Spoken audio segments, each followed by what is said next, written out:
not easy to be right. I like to be right.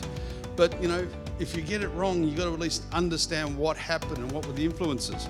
So let's get straight into it and see. One of the reasons we got some of the things wrong is because how can you predict anything when nothing makes sense? That's the world we live in. It is a crazy world. There is definitely screws loose in just about everybody's head. Look at the politics around the world. And it's not an isolated environment. Australia, we've now got rid of 4 prime ministers? We finally got stability because all the ones that have been previously sacked are gone. So there's no revenge plots going on anymore in Australia. And there's theoretical stability because Morrison won the election that was impossible to win. We thought Shorten would win the election, and we said that all he had to do was shut up. But he didn't watch our budget review seminar that told him that, and he kept talking. And his talking cost him the election because every time he opened his mouth, he promised more and more and more. And finally, everyone said, hold on, I think that's too much now. And the changes were too profound, so he lost what couldn't be lost. But he's not the only person that did that. The USA, well, we don't have to worry about that too much. That's pretty public. And it gets stranger almost by the day. Almost by the day. And then if you thought that was bad, have a look at the UK. The world's ugliest divorce called Brexit and stuff. And look, they've rotated prime ministers now 2 or 3 times. And poor old Boris, he thought he was tough and strong. But the problem in politics, it doesn't matter how tough and strong you are. If you don't have the numbers, you got nothing. And he's struggling with that now. He's begging the Queen not to sack him. But that's not that bad if you look at Italy. That's even more chaotic. Sack the Prime Minister one day, put him back in the next. It's unbelievable. And just to top it off, as if it couldn't get any worse, have a look at the Ukraine. The Ukraine elected a guy who was an actor who played the president in a TV show, so everyone thought he'd probably do a good job. And trust me on this is fact. I can't make this stuff up.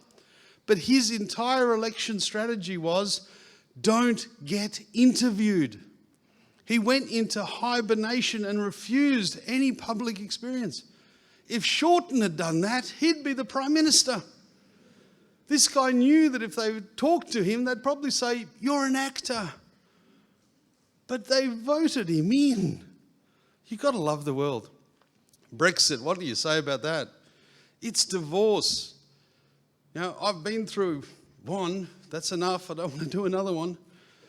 But imagine it being the most public divorce in the history of man. And let's face it, all that jostling, it's about money. It's not about anything else but money. How much will the EU get as compensation that's now not being funded by the UK?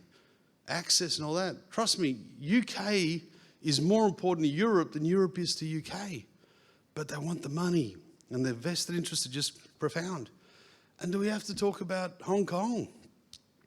What started as something important and real and substantial to block a really nasty extradition order, where people's rights were aptly deployed, has now become shambolic, where they want too much. They got what they wanted and they want more. And now they're going to lose sentiment. It's going to roll into some sort of chaos. And trade wars, how necessary are those? Not. There's no need for them at all, except Trump's posturing. But every day we wake up and they're solved, they're problematic. They're solved, they're problematic. What does that do? Makes markets very volatile. What does that do? Makes people very rich. Unfortunately, not people like us. But some people are getting very rich on all that tweeting. And you look at Korea and Iran, I'm surprised they haven't dropped some sort of bomb on Iran yet. I hope they don't. There's no reason to. It's complete baloney, but the jostling is strong. And this is a president who has increased military spending in the US to record levels, yet says he wants to withdraw from conflict zones. I don't know about you, but those two things don't necessarily go hand in hand to me, but that's the way it is. And how many shootings do we have to have in America for change to occur? Apparently more than we've already had. And then to top it off, one of the pièce de résistance, I don't know if you've been following the crisis in America with the opioids. There's a company called Purdue Pharmaceutical. They create Oxycontin, which has got so many millions of Americans addicted, 200,000 deaths over the last few years. They're now getting sued by almost every state in America. So much so that they've come up with a brilliant solution. The family has gone in and said, we're going to declare bankruptcy, because in America that doesn't mean much.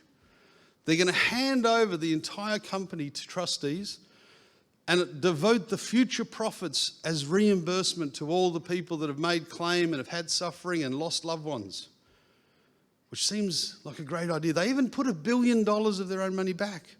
But then the very next little bit of micro news, they're separating out of the company a new company which happens to have a cure to get you off Oxycontin. And that's not going in the executorship, that's going into their private pockets. So they sell the bad company, they create a new one, walk away with a cure that they'll sell to the government for a fortune. And that's okay. That's okay in the modern world. Why not? And of course, look at the financial markets. Let's face it, we've probably all given up looking because it's just so erratic and nothing makes sense. And the valuations that we're seeing on things, mind-blowing, mind-blowing. And yet here we are in 2019 worrying about climate change and they're burning the Amazon forest, the lungs of the world. And what's being done about that? Hardly anything. One church burned down in Paris, they raised hundreds of millions of dollars to fix it. We lose all that forest, not a dollar has been put forward to replant it. That's embarrassing as a globe, isn't it? Embarrassing. And we don't have to go to the Amazon. We had it here in Singapore. I thought they'd fix that. Luckily I was on holidays, but I came back and boom, there it is. But it's rained now, so it's okay. Saw blue sky for the other day. You remember what it was? It must have been a shock when it came out. Were you worried? You could have been. But this is the world we live in. We tolerate this, and that's money that's doing that. It's not nature, it's beast. That beast of humanity. And look, we're still doing very little about climate change. A girl sails across the ocean. She gets all the publicity in the world, but still nothing will happen. And at the same time that we're not doing anything about climate change, we're allowing major corporations to stick straws into almost every decent water supply and sell it to us at a fortune. Is it me? Am I the only one? But when I go to a shop now, it's $3, $4 in Australia for a bottle of water that is basically just filtered tap. That most of these companies don't pay a dime in royalties when they take it out of aquifers and spring water things. This is madness. But we've become so tolerant in it, it's just beyond compare. And of course, why are we tolerant? Because the media tells us not to worry. It confuses us and it just becomes overload. And you'd probably forgotten all these things, but you're exposed to them every day. But we're immune. We've given up, the will to fight. But that's insanity. But you look at consequence in the world. It is a real thing. If my little man goes into that, domino thing, the poor guy on the end is going to go flying, but then he'll come back in the other one. But there's different types of consequence. There is accidental consequence. You cross the street, the car didn't see you, runs you over, your legs are broken. That's an accident. But it means you don't walk straight for a long time. Have to take time off. There's consequence. There's unintended consequence. I didn't realise that it would happen, but it did. Can't really help that. That just happens. There's this intentional consequence, which is the worst, I thought. I always thought intentional consequence. Someone did something deliberately that would affect someone else, something else. That used to be the worst, but now we've got a whole nother level of consequence, manipulated consequence in the world. People know there's going to be an effect, and they do it anyways because it makes them financial gain, emotional gain, whatever the case. And again, we live in this world all the time. We see it all the time, but we become immune to it because it's too big a scale. And I don't know about you, but I'm screaming because I think I'm going mad watching it. Look how much we spend on stuff. You know, there are people that spend $200,000 to have a week on a super yacht in the Mediterranean. $200,000. Incredible. Buy super yachts, buy this. You know, even the other day I went to dinner here in Singapore. Wine that I know is $20, $30, $200 on the menu. But we've just become immune. Luckily, first world problem is great. And the values that we have, moral values, financial values, they've changed so much. It's a funny old game. And social media is a large part of it because no one knows what they're doing, no one knows what they're seeing, and it's affecting the way we behave, which surprisingly is very intertwined with our financial well-being and everything else that goes on the planet. Reality and perception as a result have got completely blurred. People think they are in the real world, but they're not. And we've got this thing that I now call dishonest honesty. People are so uninformed that they argue positions that don't exist and are false because they believe it to be true. And there is no substance in their research anymore, but they will not be changed. It's incredible. Half the problem with all that is it's all vested interest behind the scene or opinion. I'm not sure which is worse. I think vested interest is. Opinion is just your choice, but vested interest, you have a reason for that to be your choice. But I travel a lot, and it's probably the thing that I love most about my job. I'm literally 30 odd weeks on the road. I go all sorts of nooks and crannies, talk to all sorts of people in all sorts of places. And let me tell you something, we're all the same. You know, Iranians, they're pretty good blokes. Russians, they're not bad. Singaporeans, fantastic. Hong Kongis, they're pretty happy dudes. Everyone's fine. And we've forgotten that. And we get twisted in all the things that people tell us about people that we don't even know. But when you do cross-culture, as you've got like in this room, when you travel, you realize that it's all the same. So I just want to remind you of what it is to be human, because I think we've lost touch, to be honest. Safety is our number one real care. Safety for yourself, safety for your family. You know, that's really important. And that's why you can understand the Afghanis even. Imagine sitting there and just bombs start dropping and you don't know why. I think you'd pick up a rifle and start shooting it too. You know, we want basic safety. We need food, especially me. I think I've had more than my fair share, but I keep going back to the buffet. We need that every night. And again, we take it for granted in the lucky world we live in that some people don't have it, but we have become oblivious to it. And of course we need shelter, but we become obsessed with that. Some of the shelters around the place are pretty big now. Super mansions, but it's all basic humanity. Everyone has the same.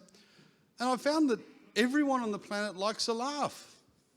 I don't know if you found different, but to me, I can get a chuckle just about everywhere I go. And we seek opportunity for improvement, for our family's growth, for our own financial well-being, all these things. That's pretty much all we want as human beings.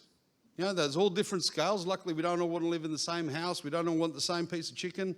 Well, here, everyone does want the same piece of chicken with chicken rice. But, you know, that's what it's about to be a human. All this other mumbo-jumbo that they're feeding us doesn't really matter. But what has happened, things have changed a little bit, where we now have a need for validation and acceptance. Friends on Facebook. It's crazy. And look at the torment in the current generation if they don't get validation from people that don't even matter and people they don't even know. I remember the old days when you would be desperate for the admiration of your peers. Not now. It's strangers. Strangers. And we need to be heard, seen, and somehow appreciated. And if we're not, we just can't handle it, apparently. Resilience has gone to the wayside. But if we're just keeping ourselves sane and we avoid the news a bit, it's not that bad. Now, the reason I'm putting this up here is not to bore you, but believe you me, our mental well-being, our perception of our surroundings are the things that influence most the economies we live in, the financial markets that we work in, the housing markets, and your day-to-day existence. You have to get back to a level of awareness of self and community to understand what's going on, and more importantly, to protect, because that's where it's all getting crazy. So I hope I bored you enough and I've just provoked your mind just a little bit. You'll have forgotten it soon, but you can always watch the video later.